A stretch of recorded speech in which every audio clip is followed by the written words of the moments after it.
this was all circulating around the base, that a giant had been killed, but no one was supposed to talk about it.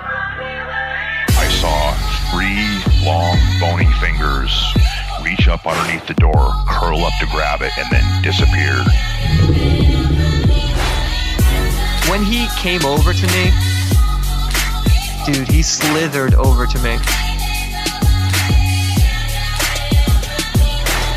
And this giant comes out of the cave, and they're all frozen. And he starts running and firing at this giant. Well, the giant moves. He's got a spear in one hand, and he's running really fast and spears Dan and holds him up like this. Somebody yells, shoot him in the face, shoot him in the face. They basically decapitate him. Got closer. When he got about 15 yards away from me, I raised that 12 gauge and I blowed his head off. I feel something pulling at my leg, and I look over and there are 2 small gray entities pulling at me. And they're literally, I'm getting pulled off the bed. I reached my hand into this bush and I touched air. Couldn't breathe and I couldn't move because I know I'm seeing a monster.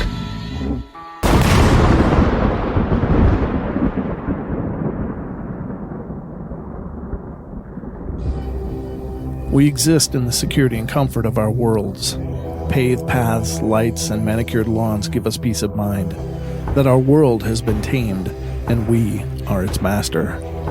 But other worlds exist on the edge of our sight. On the edge of our awareness, the shadows move and come alive. The wilds fill with the unblinking eyes of the nightmares our ancestors warned us about.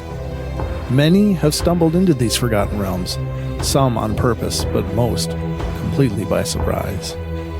I'm Brent Thomas. Join us on the Paranormal Portal podcast, released 3 times weekly, Monday, Wednesday, and Friday, and join our journey into the amazing realm of paranormal phenomena, discussing ghosts, UFOs, Sasquatch, and cryptids, and so much more. Enter the Paranormal Portal, if you dare.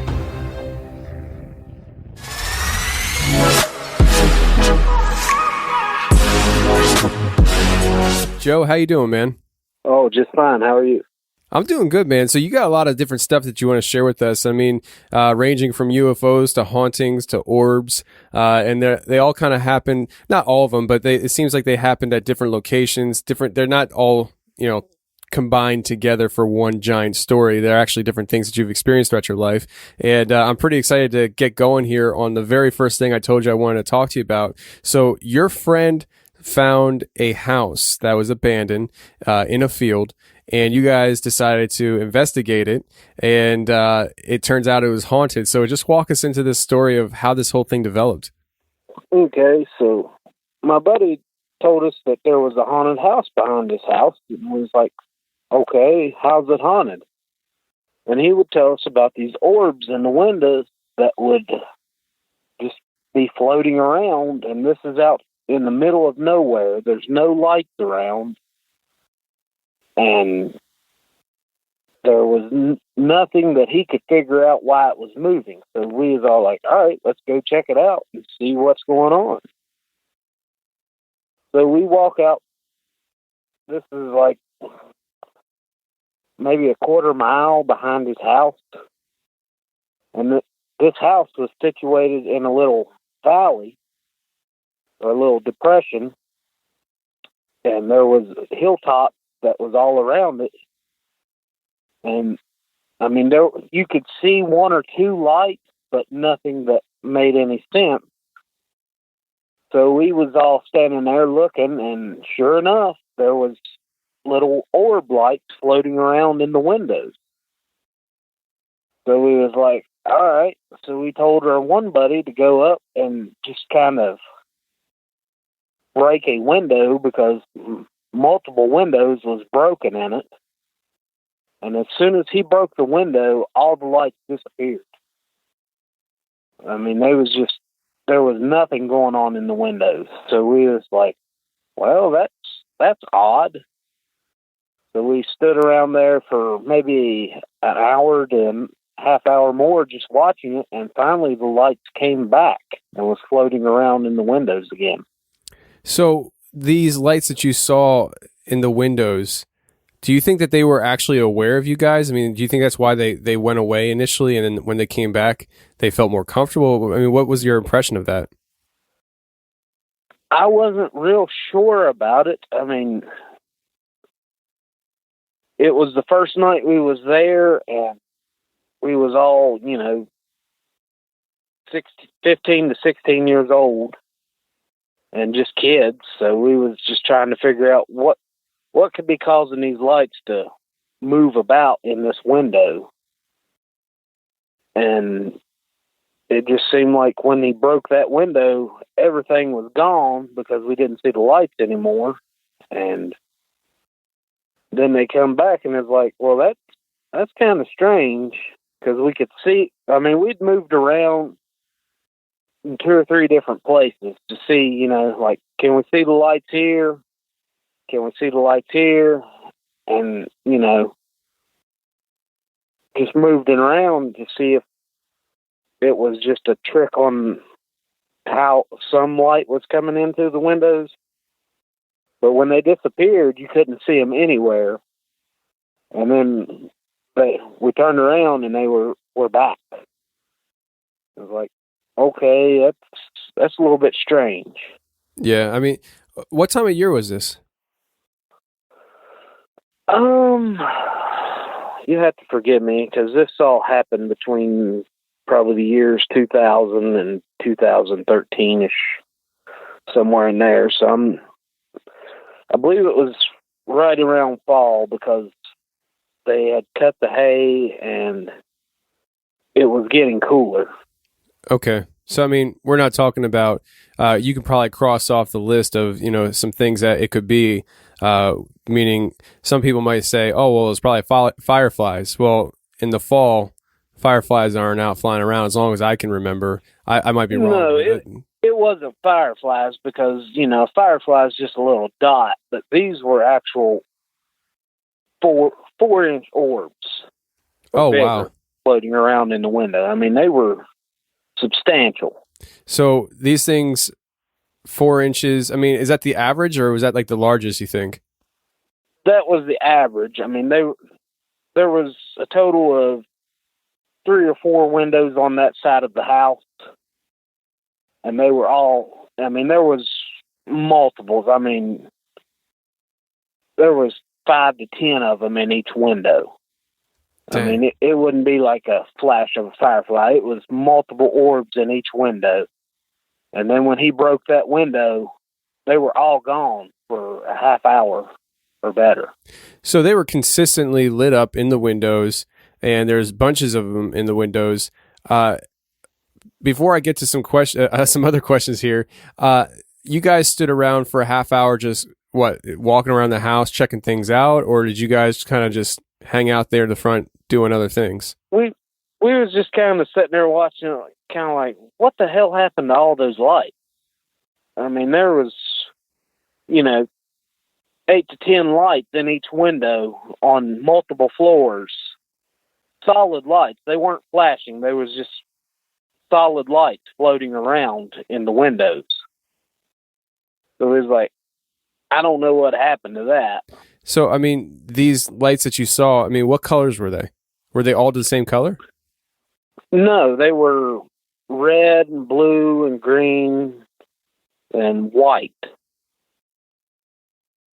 I don't know what everybody else saw because, being young like that is like, did you see those lights? Yeah, I seen those lights. Did you see them?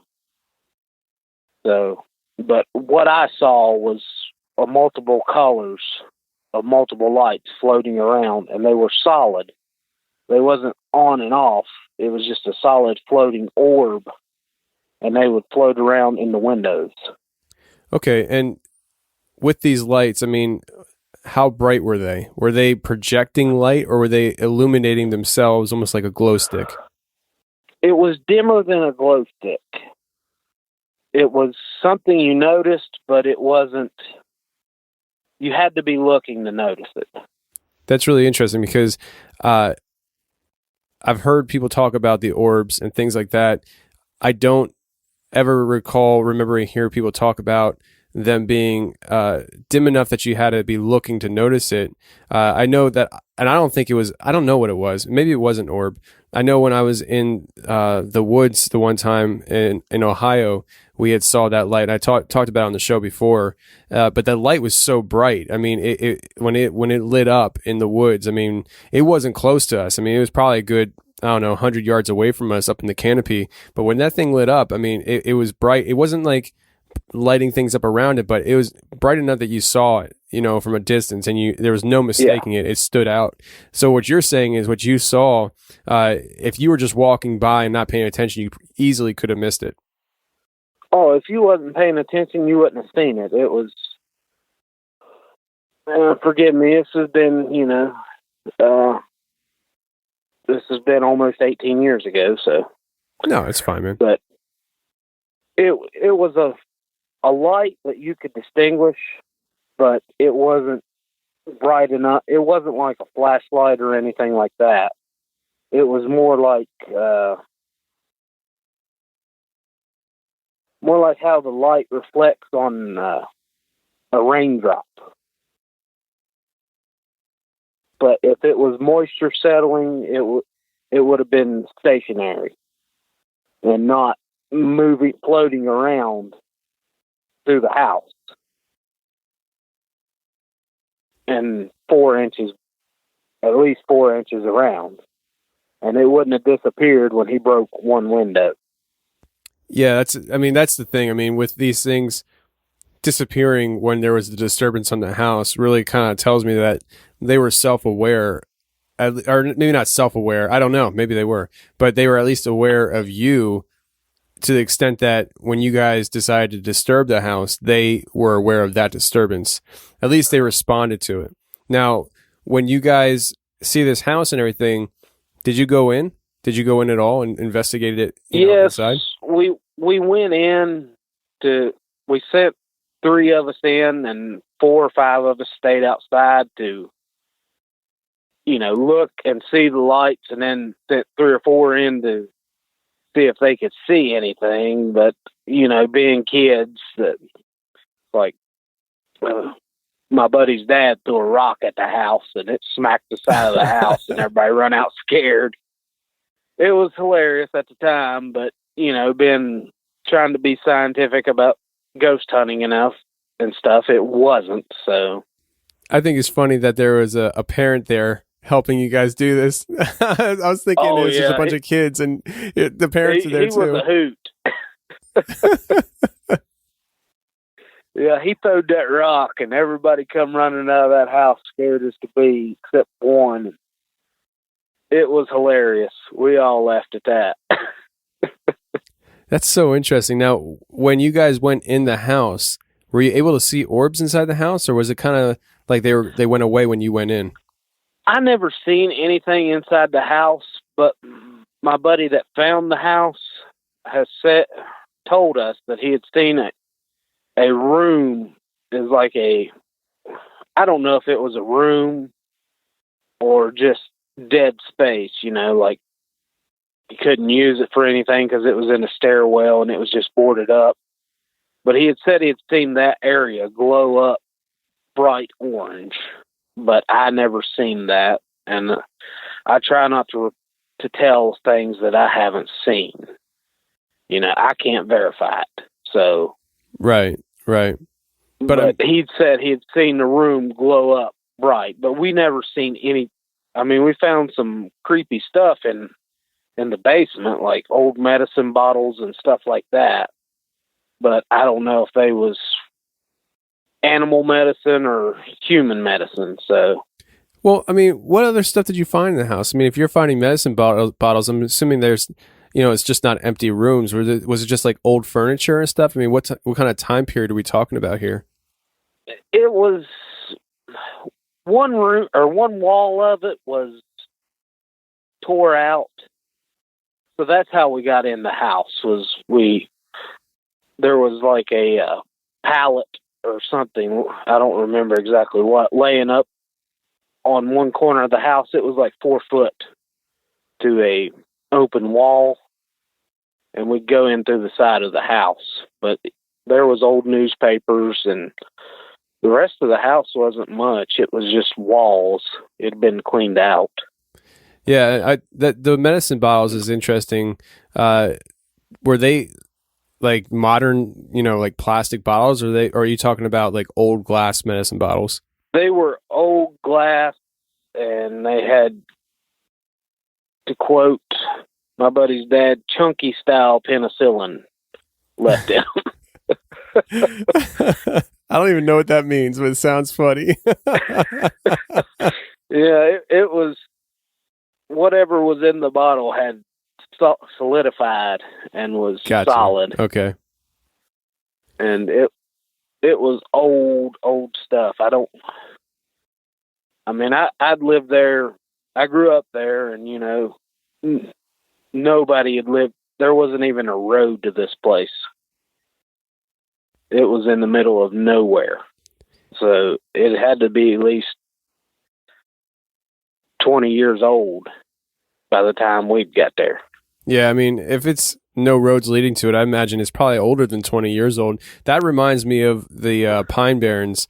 The Pine Barrens have houses inside these woods that there are no roads leading up to them. The only difference is there's actually people living in them. Like, people choose to go into the Pine Barrens and live off the grid, and there's no roads leading up to these houses. They're just plopped in the middle of the Pine Barrens, which, if you know about the Pine Barrens in South Jersey, it probably the most dense forest we have in this country. I mean, it is, when you're driving by the Pine Barrens, you can't see a foot into the woods because it's just so thick. And I'm not talking about bushes. I'm talking about trees. That's how thick the trees are. I don't know how to describe it. It's just very thick, dense forest. So this house that you guys found, did you ever go back to it after your initial time going there? We tried to plan a trip. It was like, hey, let's walk back out through there. And it just never happened because it was always summer. It was like, I don't want to go through there and get all those ticks on us. So yeah, we never really went back. But I mean, I know what I seen there. I mean, I seen the lights leave when he broke the window. I seen the lights float around. I don't know what it was, but they left for a period of time, and we was watching it. I mean, and 45 minutes later, when we was leaving, we turned around. The lights are back. I find that room very curious. The room that you said lit up orange, or your friend said lit up orange. I find it very interesting. Like, I wish there was, I don't know, more details to it. Like, did he go in that room or anything? Nobody went in the room, I'm assuming. I don't remember. I was on the outside part. I'm a bigger guy, and I didn't want to climb on the ladder and be in there without everybody, because if something was going to happen, I wanted somebody to see it. I wish I still had the tape, because we had the video camera, but I don't remember seeing anything on the video camera of that night we went in. All right, so you guys took a video camera there with you, but you couldn't see the lights on the video camera. Do you think that's because No, we couldn't see the light, because I remember I zoomed in on it, and as I said, they were dim. I mean, I'm sitting here in my truck right now just because I've got the baby sleeping and the wife sleeping, and I've got the light shining on. There's some raindrops on my window. And I mean, you know how it's just a little speck of light on the raindrop shining back at you? Right. It was like that, but I mean, it's just a dim reflection of light, but it was, at least 4 inches around and floating. I mean, you could sit there and watch them float around. So it wasn't moisture building up on the window, because that would have been a solid light. But these were dim enough. I zoomed in on them with the camera. I mean, it wasn't the greatest camera in the world, but still, yeah, we zoomed in on them and couldn't see them through the camera. Yeah. But you could see them with the naked eye. Yeah, it's interesting. I mean, it makes you always wonder, like, is that a paranormal thing or is that a quality of camera thing? I mean, that's a very big, topic to talk about when it comes to, like, ghost hunting and Bigfoot hunting and things like that. When people say they filmed the Bigfoot and you can't see anything on the camera, or they took a picture of something and it's just, it's like one of those things where it's like, is it a paranormal event happening where they avoid cameras or they do something to the camera, or is it just something wrong with the camera? But judging by the time frame when you were younger, I imagine you didn't have the iPhone 10 to take a video with it, so No. it might have been the quality of video. We had a old, well, I guess it wasn't old, but it was it took the videos on like a cassette tape. It wasn't the big video camera, but it was on the little, things that 8mm or something. Yeah, that's what I figured. I mean, so you're talking about quality that's probably not going to pick up the finest details, which is, it is what it is. It's the time frame where you took these videos. So I find the whole story interesting, man, and the fact that you guys found this out. I'm fascinated by finding things that are, almost like treasure hunting, And so when people say they found a house out in the middle of the woods that's been abandoned, that kind of stuff intrigues me. When I was a kid, we used to go playing in the woods all the time. And I remember we would always go to this one spot and then we wouldn't really go any further. And I can't remember why. I think it might have been, there wasn't a whole lot of paths or something like that. But I do remember the one time we did keep going down deeper into the woods and we found like a shack or something like that. And kind of like how you described, it was in a field, but it wasn't like, it wasn't like a big field. It's just like a clearing in the middle of the woods where it was more grass growing up and weeds and stuff. And there's like this shack, and I don't think we ever went over to it. But I don't. As far as I remember, it really wasn't a house as much of a shack looking thing. I don't think anybody lived in it. It looked like a shed or something. I don't know. But I just vaguely remember that when I was a kid and stuff, and it just popped in my head now talking to you. But why don't you talk to us about the haunted house that you actually lived in? I mean, you found this haunted house, but you actually lived in a haunted house with experiences that you had in there. So, what happened there? Well, it was kind of a crazy story. This was around 2012. Yeah, I do believe. Me and the wife had just got married, and there was a couple that we went to church with that had a house, and they was like, yeah, we'll rent it to you. They wasn't planning on renting it to anybody. They was getting older at the time. And they rented it to her like a month before we got married. So then we moved into there. And the way this house was laid out is you walked in the front door and there was a stairwell in front of you that went up to the upstairs. Then there was a room to the right, which we used as a dining room, and a room to the left, which we used as a living room, which had the TV and furniture, and then off to the right of the living room was the bathroom, and then straight back was the kitchen, and a room to the right of the kitchen was the bedroom. And it just had an eerie feeling about it. And there was 2 bedrooms upstairs. You walked up the stairwell into the first bedroom, which we didn't use. And then I had my reloading stuff set up in the back bedroom upstairs, which was smaller. And I had stuff up there, that my hunting stuff and everything like that. But it started, sometimes you'd get an eerie feeling. And one day I was upstairs in the back bedroom, and the house was maybe 30 to 40 feet off the main road there.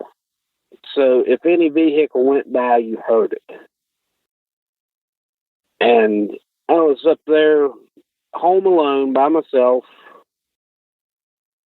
and I did not hear anything. And I'd seen trucks, buses, and all kinds of vehicles go by up there. But something crossed and blocked out all the light coming into the room from the outside. And it was situated downhill to where in the evening, when the sun was going down, it shined on the front of the house and lit up the front bedroom and the back bedroom. But something had crossed in front of the window, or shadow, person, whatever, I don't know. I didn't hear any vehicle go by, but something blocked out all the light, and that got me kind of scared. Not scared, but just thinking, what was that? No, you can admit it. You were scared. It's all right. You can admit it. You can admit it in front of thousands of people. It's okay. I'll tell you, it scared me because I've seen and heard trucks go by there. I know what they sounded like, and that was just a quiet shadow that blocked out the window or blocked out the light like it walked across the door. So you're saying that this, whatever walked in front by it, it was actually inside the house? I think it was, to the best of my knowledge, something, because the way the dog acted, the dog would sit there and just watch something walk back and forth, and it spooked me. But I was upstairs that day, and that was the last day I was up there by myself in the house. Gotcha. I mean, it must have spooked you real bad then. Well, yeah, because I didn't know what I was dealing with at the time. Was it demonic or was it just a spirit? I don't know, but something. When trucks would go by, they wouldn't block out all the light. And whatever went by that day blocked out all of the light. So that was the last day I was upstairs by myself, and we lived there another year and a half or so. Yeah, I mean, those kind of situations and stuff have got to be unnerving for people to go through. I don't think I've ever, that I can remember, had an experience like that where I actually had a shadow figure inside my home, let alone having an animal, being able to see it, all that kind of stuff. It's really got to be unnerving. I mean, obviously I've had my own share of experiences and stuff, but to actually see that shadow figure, yeah, it's definitely got to be unnerving. Everybody says they'll do something, but until it happens, you don't know what you will do. Absolutely. I mean, even, people who are, very, faith, they're faith-based people, say they're Christian and they're like, well, I would, claim the name of Jesus Christ and I would, rebuke it. It's easy to say that in the moment that you're sitting and, just philosophizing about the situation. Yeah. But when you're actually in that situation, I can imagine even that pure good motive that you would have, maybe just leaves your mind. You don't even think about it because you're so scared. All you can think about is, getting out of there, Oh, yeah. It's easy to say until it happens. And then it's like, I can't get away from this unless I leave. So it made me kind of leery and notice other things going on in the house. Yeah. And I mean, like, how far were you away from this? I mean, because what I'm thinking is you saw something pretty substantial that made you get that scared. Because, now that I'm thinking about it, I personally have seen, I call it a shadow only because it was a reflection in the pictures of my hallway in my apartment where we used to live. We had pictures going down the hallway, and I'd be sitting in the chair and I would see a reflection of something. It seemed like it was walking from my bedroom to the bathroom or vice versa. And it happened a lot of times when Lindsay wasn't even home, and she would have been the only one doing that. But for me, it was, I don't know, maybe I was just lazy. I didn't want to get up, but I just got used to it. And I was just like, whatever. I don't know what that is. I've looked down the hallway. I've gone down there. I don't ever see anything. I just kind of got used to it. It was just like, whatever, But for you, it seems like you got a better look than just a reflection in a picture glass, Well, the rooms in the upstairs part of the house was maybe 10 by 15. They weren't real wide, but they were kind of longer. But I'm going to guess they was maybe 15 foot wide. I mean, this has been a decent time ago for where they were. I lied to you. That we got married in 2008, so you might want to edit that out. The wife might get mad if we got married in 2012. But yeah, the rooms there was about 10 by 15, and the house set maybe 30 foot from the road down the hill. So I was in the back of the back room and had heard vehicles go through all evening. And then just something quietly blocked out all the light. And I was like, what was that?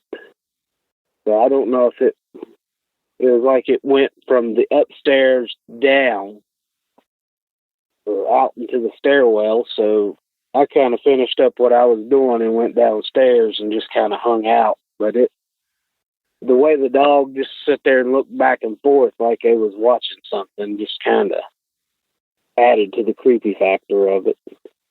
Yeah, for sure. And I mean, this isn't the only thing that happened in this house, too. I mean, you had mentioned in the email that you sent me about a bed shaking. What happened there? Yeah, the bed shaking, that was kind of the fourth thing to happen, but it happened multiple times. But we had two dogs at the time. We had a miniature poodle that just sat around, and this was a smart dog. We'd play with them with the laser pointer and stuff, and she would just look at the laser pointer and be like, "Yeah, I see you moving it." The other dog, he'd chase the little red dot all around, and it was funny and stuff and everything. So, but the bed shaking, I was laying there in bed one night, and the wife was asleep, and the dogs was in bed, and I just kind of was laying there and realized the bed was shaking. I mean, it wasn't violently shaking, but you know how when somebody's shaking their leg on on something and you can feel it shaking. I mean, it's a slight shake, but it's not super violent, but you can tell they're doing that. Sure. But the bed was just sitting there vibrating like somebody was just bouncing their knee up and down.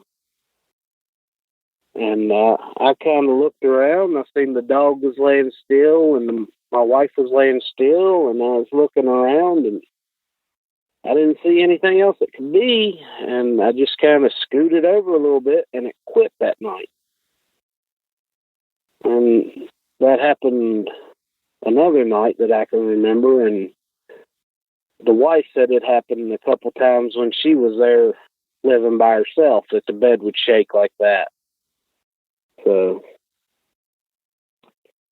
but I'd crawled up under the house, and because I was looking, I was like, because I was big into watching Ghost Hunters and what's the other one there on with Zach Baggins and all that. Ghost Adventures. Ghost Adventures. Those shows and Paranormal State and all the other ones, they was big at the time. And I was like, I'm going to debunk this. And I was looking around, and I'd crawled up under the house 2 or 3 times, and I never seen anything under the house that would cause just the bed to shake, because you'd look over at the clock and that table wasn't shaking. So I don't know what it was, but I know when I scooted over, it quit. Yeah, I mean, maybe it might be something natural that you can explain, but it could be something different too. I mean, we've had it on the show several times, people having experiences with beds and sofas and stuff, especially like people feeling like something sat down next to them, the movement of a bed, things like that. I mean, you never really can tell. I know you said that you heard voices or something like that in the house. Tell us about that. Oh yeah. One evening I was sitting there in the chair watching TV, and I hollered at my wife.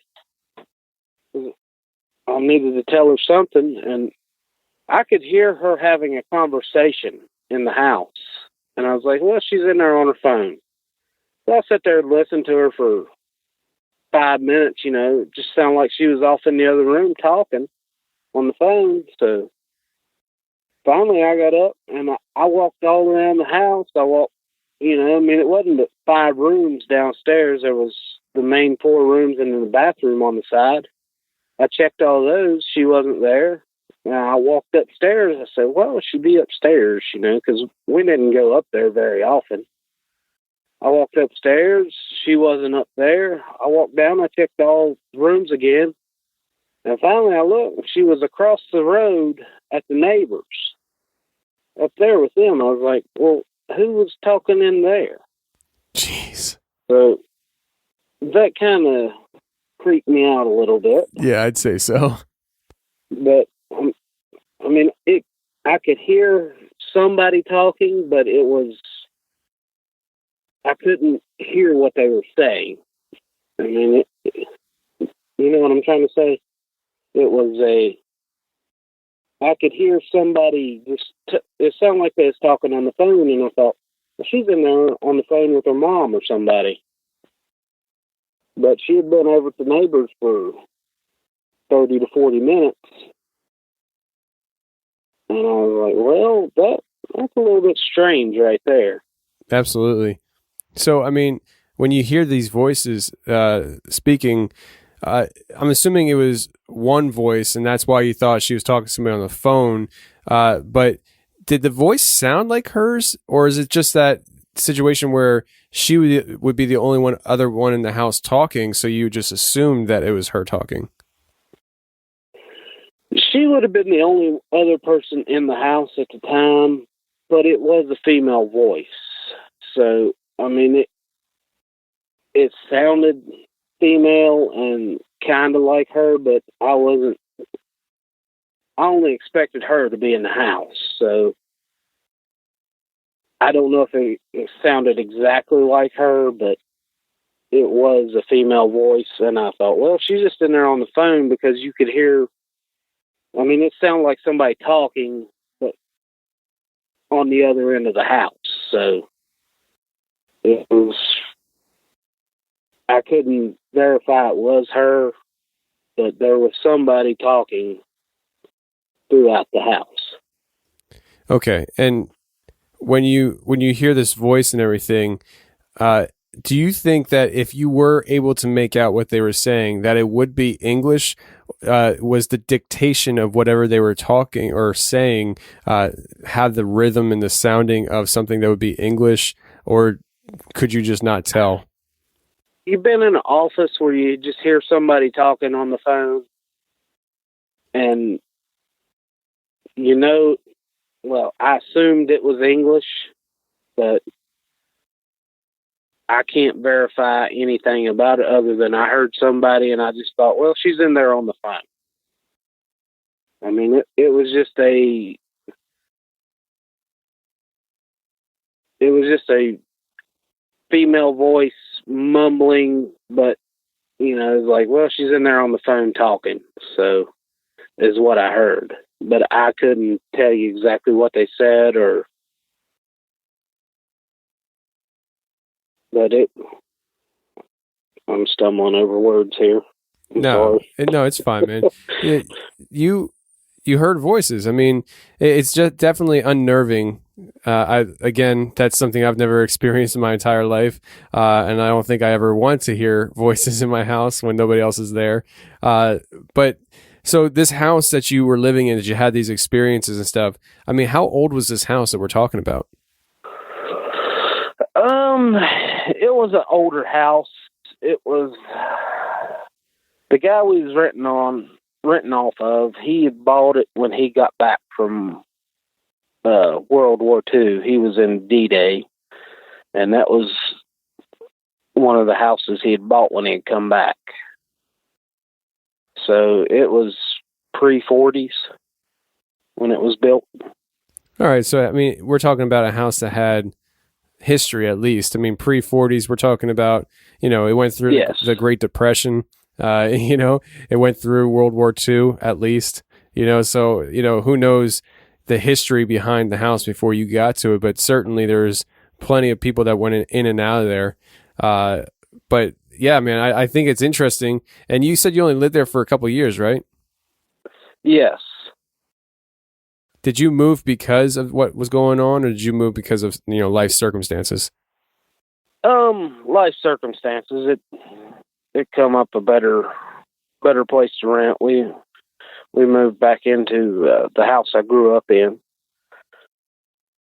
But before we had left, her grandmother had passed away, and I think she visited us that night that she had passed away, because we had I don't know what they're called. You know those oval chairs? It's got the big cushion, and it's just like a big circle. Yeah. We had one of those in the bedroom, and her grandmother had MS and was bound to a chair for ever since I knew her. But we was laying there in bed one night, and it was the night her grandmother died. And I looked over, and the room was darkened. I mean, we had, electronics and other little lights on that where you could see to walk. But in that chair, there was a big black shape that just fit her grandmother to a T. I told her, look over there. I said, that's your nanny coming to visit us, tell you goodbye. I said, I think because, we knew she was going to pass, but I said, I think she's coming to tell you goodbye before she does go. And we never seen it any other night, but that night there was a big black shape in that chair. All right, so it's a big black shape, and the reason why you think it was her grandmother is because the fact that her grandmother died that night. Did this happen before she died or after she died?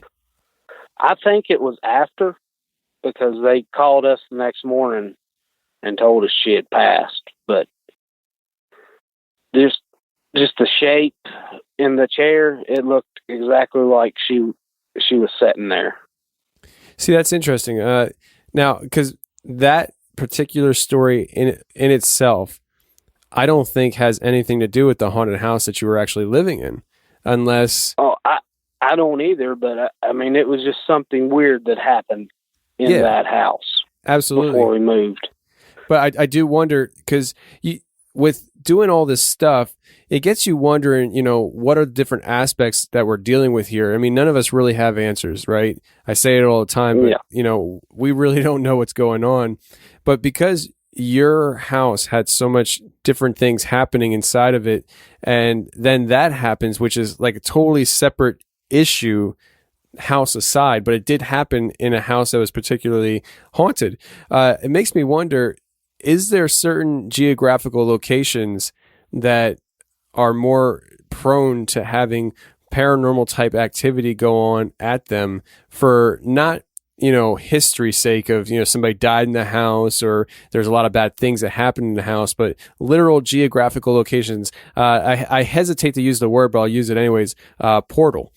People will say that there are portals, that entities come through, and the Native Americans talk about different portals that they know of. Like it's the Navajo talk about this.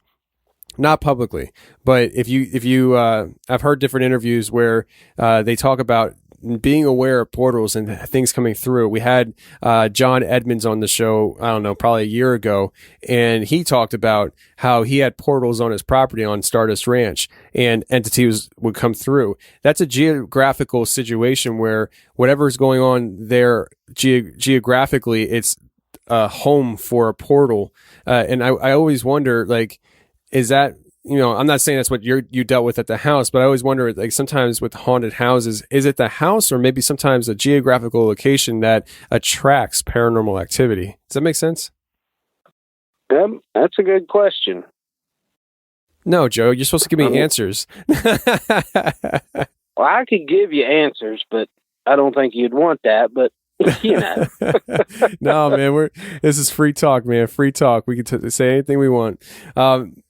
but yeah, I just, I wonder about that. I mean, obviously it's, who knows? And it's just one of those questions that you have sometimes is it have anything to do with something like that over an actual haunting of a house or whatever, like clearly houses are haunted. Clearly objects can be haunted. But sometimes I wonder, is there like some kind of like, force field or paranormal type portal that attracts paranormal type activity? It's just, a thought, I guess. So I really don't know what was going on there, but I mean, I don't like to get all biblical and stuff, but when Jesus rose from the grave and he told the disciples, "I'm not a ghost," well, if Jesus said he's not a ghost, then apparently that means there's ghosts. So I'm thinking maybe she might have come by to tell us goodbye, but I don't know.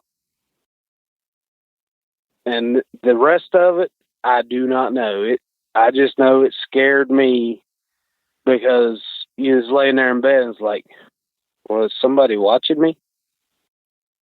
That was the creepy part to me, because you would never know if somebody was sitting there watching you. That was the freaky part to me. Oh yeah, absolutely. I mean, no, when you're at home, you want to be private. You're in the privacy of your own home. You don't want to ever feel like there's somebody watching you in your home. That's a no-go zone, man. No-go zone. But I'll tell you what. Let's make a smooth yet not so smooth transition. I want to get to some of these experiences you had while you're hunting and fishing. So before you get into the lights, because I know that it seems like you seeing orange lights and also green eye type lights happen on two separate occasions. But I would like for you to go into, first off, the UFO that you saw while you were hunting. Okay, the UFO, that's a quick story. I can go over it. We was catfishing, sitting there on the riverbank one night, or on the lake bank, and I've always been interested in astronomy, and I would, while you're sitting there waiting for a bite, which we never caught very much for some reason, I was sitting there and I seen this red light in the sky, and I said, "What's that?" Because it's a solid red light, and I thought, well, that's not a planet, because Mars is kind of orange, but this was solid red like a airplane light. And I thought, well, it's not flashing. I watched this light. I mean, it was way up in the sky. I mean, you see planes and you can tell how high they are by the size of the light. You know what I'm trying to say? Yeah, absolutely. But this thing was kind of like a tiny red light. It was almost planet size, but I watched it travel across the sky maybe like 4 to 5 foot from when I initially seen it. I mean, this thing just eased across the sky real slow. And I'm like, what is that? Because it wasn't flashing. It was just solid red. And I'm sitting there watching it for 5 minutes or so, just ease across the sky. And about that time, it just went back. Well, I'm not saying backwards, but like 160-degree angle back and out of there in like a second flat. Just almost like it eased across the sky and then turned into a shooting star. I don't know what it was, but I've never seen anything move like that. So, I mean, it's not like you got like a great look at what it was. It's more of just a light that you saw in the sky that did, things that planes don't do. Yeah. When I use the term UFO, it's an unidentified flying object. I mean, I ain't saying it's little gray men or anything like that, but I watched this light ease across the sky. I mean, I'm in between two two mountains pretty much where I'm watching it, and there's not that much sky to watch, but I watched this thing come across that, out from behind that first mountain, and then move out halfway across the distance over a couple minutes, and then it just, things usually keep traveling in the same direction, but this thing turned almost 180 degrees and 100 times faster within a second and was out of there. Yeah, I mean, definitely unidentified is definitely the right definition for it. What are your thoughts on government type crafts that we just don't know about doing such things? You give credence to that kind of idea? It could have been, but the solid red lights kind of tricked me, because I mean, if the government's doing something that high and can turn that fast, I mean, it didn't stop. It just kind of went. To turn on a dime, that's not an aircraft that normal people have access to. I mean, right. it didn't turn. It just it was traveling. I mean, it took it 3 or 4 minutes to travel that far across the sky, and then it just shot out of there like as faster than any shooting star that I've seen, because it was just gone. So you had that experience, but talk to us about before we move on. This is totally not paranormal, but you were talking about catfishing, right? Yes. Have you ever gone noodling?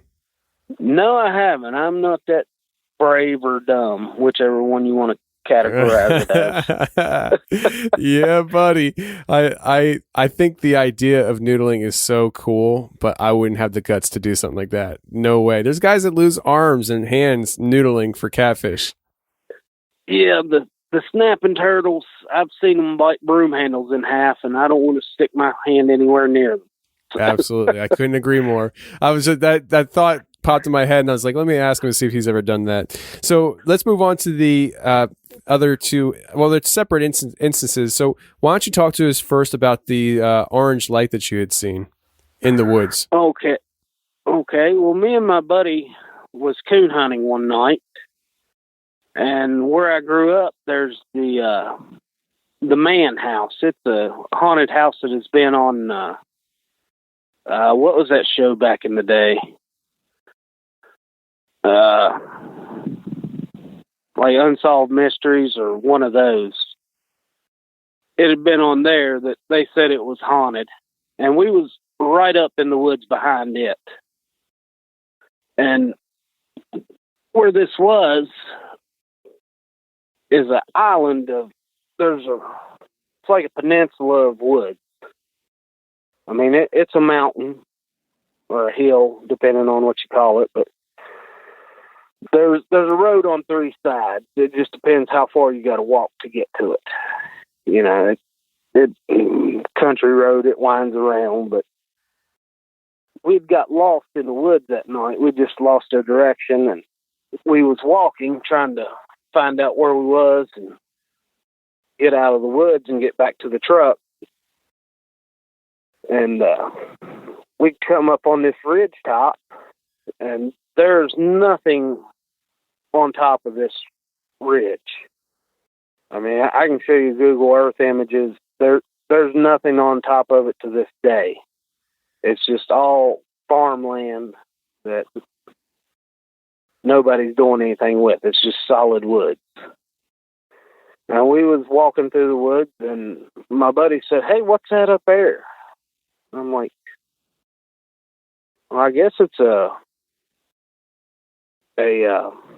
dusk to dawn light."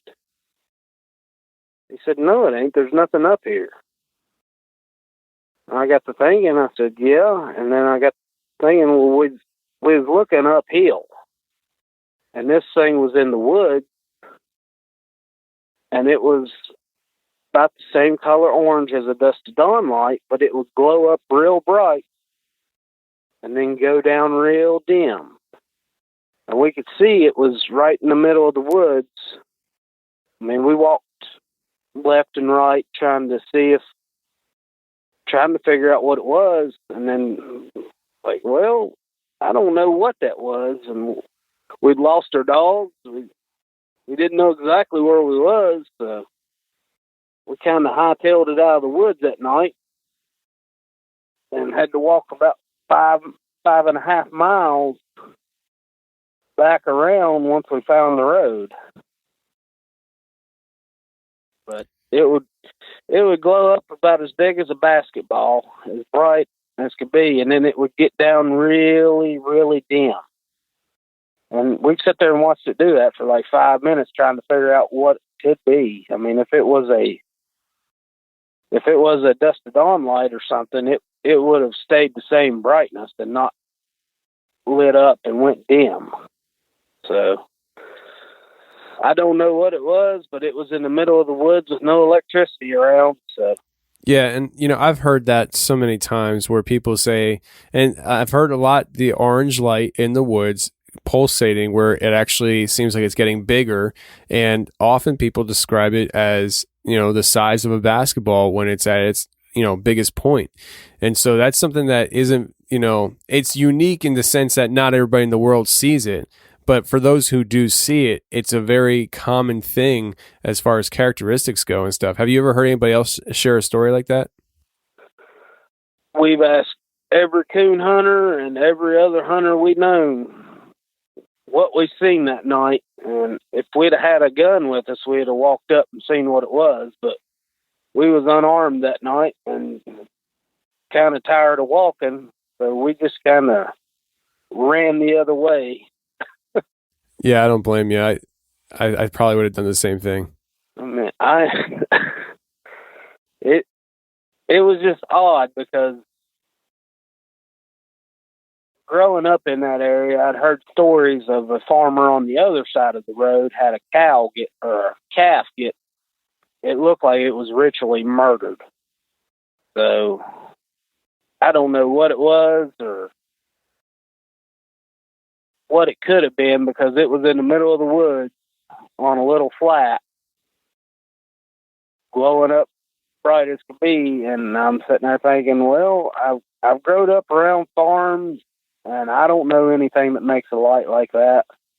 And I know there's no houses up here on either side. I mean, you can drive right by where we was, and there's houses on the bottom of the hill, but there's nothing up the hill.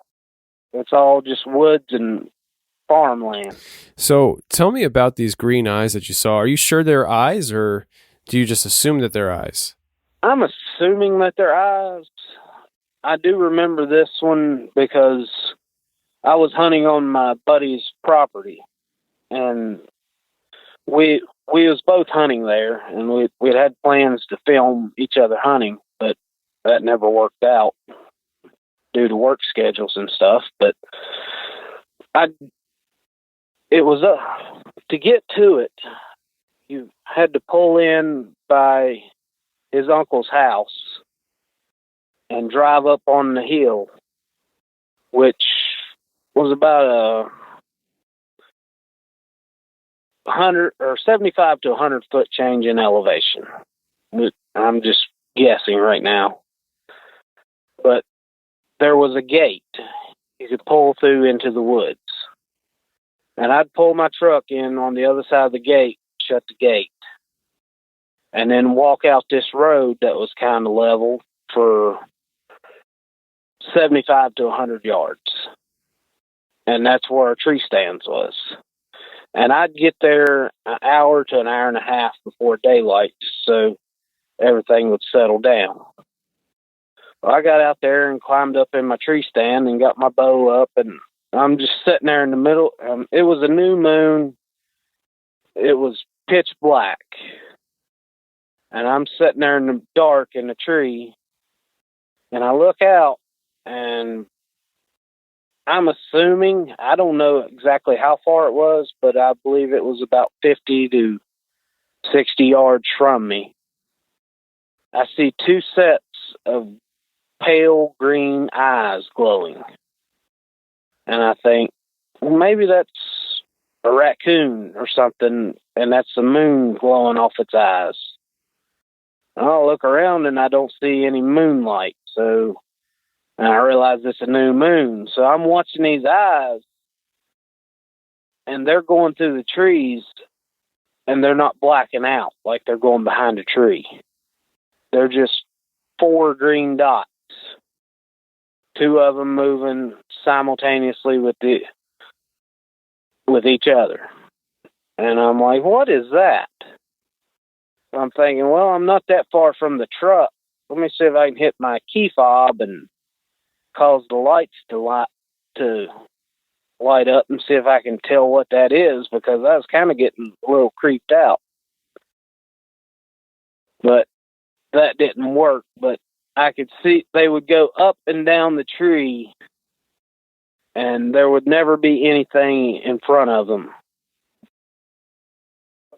to block them out or anything. It was just, I don't know what exactly it was, but it was just kind of creepy that night or that morning. I was sitting there waiting for the sun to come up because that was a little spooky. Yeah, I mean, a lot of the things that you've seen out in the woods and stuff or outside are spooky. I mean, does it ever have any effect on you as far as going back out there for hunting and things like that? Do you ever think about this and you're like, you know what? I don't feel like doing it today now. No, I'll go out. I mean, it was spooky, but it didn't eat me or take my birthday, so I'll go back out. I mean, I haven't run into anything that had hurt me, so it was just an odd occurrence, I guess, best way to put it, because I don't know what it was. Somebody could comment and say, well, that was this, and I'd be like, well, show me examples of it and I'll tell you if that's what it was. But from what I've seen, I have never seen anything like it ever except that time. And it was between me and my truck, and it went up and down the trees and left and right and never blacked out any. So I don't know what it was, but it was just kind of eerie seeing 4 green eyes looking at you off through the woods. Yeah, no doubt, man, no doubt. That definitely is a turnoff for many people. It would be a turnoff for me, especially that it was looking at it. It had to be at least 25 foot in the air. Really? Because I was looking straight out through the woods. I mean, it wasn't down on the ground where I'm like, yeah, that's just something down on the ground. It was at least 25 foot in the air out through the woods, kind of at the same height I was, looking at me. And I mean, when I walked in, I'd have my flashlight, and I'd seen deer bedded down there in one area, but they would bed down right near there, and that's why I'd try to get in there an hour to 2 hours early so everything would calm back down. Well, with all these experiences you have had, one thing is for sure, I'm pretty sure you believe in the paranormal realm and things like that, or else you probably wouldn't even be listening to the show. So with that said, what are your thoughts on basically most of the stuff that you've experienced now? I mean, do you think that, these things that you have seen or heard or felt, do you think that they're all more or less the same kind of thing? Which I think your answer is probably going to be no. What do you make of this stuff? I mean, do you have any conclusions at all? My theory is there's stuff out there we don't understand. I mean, there's as many stories as there is. Not everybody's making it up. And if 99% of people is making it up, if 1%, if even one is true, then there's stuff out there that we don't understand. I mean, that's my thoughts on it. I mean, not everybody can be lying about the same thing. No, I mean, I absolutely agree with you, man. I mean, that's pretty much how I fall on it too. I mean, I've never, like I've said it before, I've never seen a Bigfoot, but I believe they exist. Why? Because I myself personally have talked to far too many people that say they have seen them for everybody to be lying to me. Everybody making up their own individual stories that are different than anybody else's with their own individual details. And you know how when you listen to somebody tell their story and they have stories that are detailed in the sense that it's like either you spent a lot of time making this up and figuring out details, or this was legit. You know, you actually experienced this. And so for me, it's like there's too many people out there claiming to have experienced this stuff for it not to be real. I think you tuned in for the live, interview where I interviewed Tony Rodriguez, who was abducted by aliens, and he recounts his story of what he went through over a 20-year period. And when you ask him questions, he gives you details on those specific instances that lead into other parts of his story. And so it's like when you have somebody come forward and share such detailed story, you either come to one of two conclusions. Either this really happened to this person, or they spent a lot of time creating a story with subplot stories that they can throw in there to answer your questions. Like it's an intricate story. You know what I mean? So for me, it's like there's too many people out there that experience this stuff for it not to be real. That's how I feel too. From the stories I've told you, there's no way to make any money off those little stories that I've told you. Right. But I was there and I witnessed them. I mean, that's my story. And I mean, why would anybody make up something like that? I mean, why would anybody make up a story about seeing a house in the middle of nowhere that had orbs floating in the window? Absolutely. Because, I mean, as a person that lives in the real world, people who experience this stuff more often than not are subject to ridicule over anything else. Who willingly puts himself in this situation where they're going to be mocked, made fun of, and people are going to say you're crazy if it didn't actually happen, So exactly. I got made fun of so much when I'd tell them the stories at work when I lived in the haunted house. I feel like, you ain't going to believe what happened to me the other night. Exactly, man. So I totally agree with you. And I really appreciate you coming on tonight and sharing these stories, Joe. Really appreciate it, man. Thanks. You're welcome. I appreciate the podcast. It's giving me something to listen to.